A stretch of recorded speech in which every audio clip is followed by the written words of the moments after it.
Hi everyone, and welcome back to this series of Electrical B7 Power System Engineering PO exam.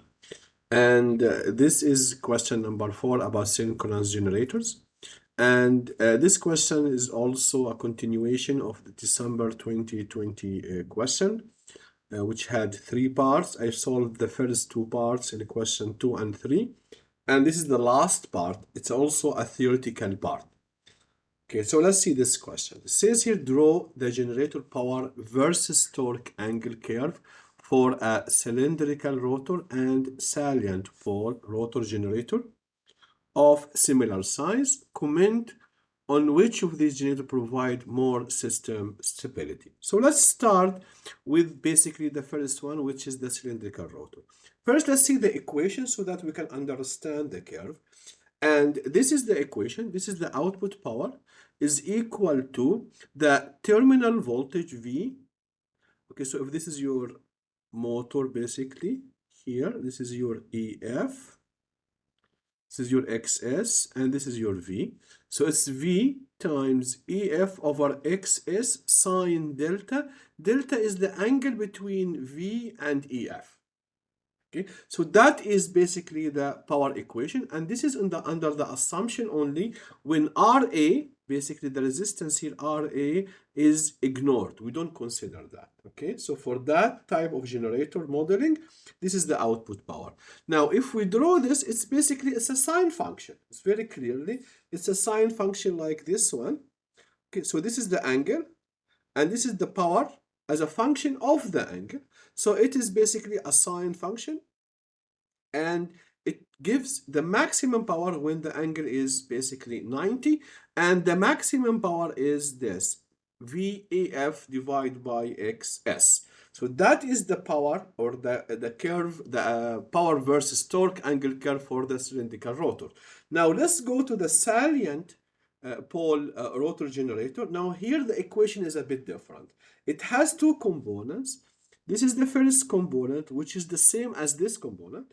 Okay, and then there is the other component here, and this other component has XD and XQ, and we explain the direct and the quadrature reactance in the previous video. So now when we draw basically the power, we have to draw these two components. So the first component will be the same as this. The other component is another sinusoidal, but here it will have double the frequency. So when you look here, so this one, basically this, is exactly this, which is this.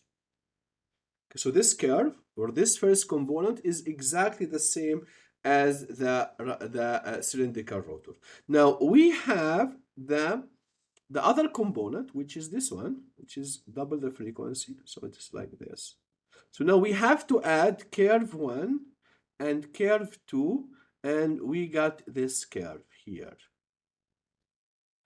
Okay, so in the first half until 90 you are adding, and then the second half from 90 degree to 180 you are subtracting. Okay, now here the interesting thing, you can notice that the maximum power happens first as an angle lower than the 90 for the salient pole. And also the second thing, that the maximum power it can deliver, or the power that can deliver in this region, is more. So the salient pole can give you more power. Okay, and basically that will lead us to the answering the second question, which one is better in terms of the system stability. Now we have what we call the stability limit, that you cannot get more power than the B max, which is this amount here, and this amount, or the maximum here, which is this plus this. That is the maximum power that you can get. Okay, so obviously the salient pole can give you more power before you start to reach the stability limit. So the salient pole is basically has a better performance, or it's provide more system stability than the round rotor.